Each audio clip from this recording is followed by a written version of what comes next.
Today, we're going to be talking about copper alloys. Let's get right into it.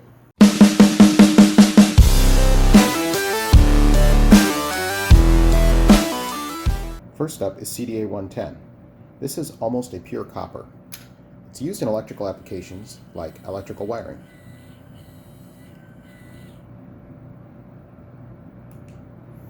Second is CDA 360 brass, the most common brass. 360 has a minor lead add, making it easy to machine. Next, we're going to take a look at C955.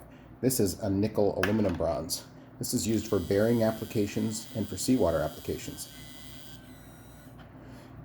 Note the aluminum content. This is actually typically very difficult to see with something like an XRF, but with LIBS, it's very easy.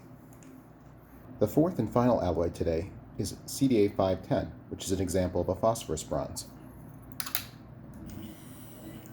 CDA 510 is a tough alloy, but it's easy to make and has a low coefficient of friction. It has a very high copper percentage and a little bit of a tin add. Hey, thanks for joining this week as we took a look at 4 different copper alloys. But stay tuned, I've got more alloys coming up for you next week.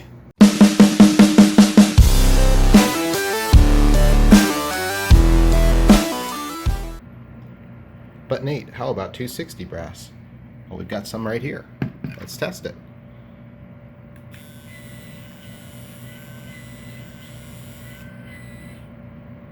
Easy as pie.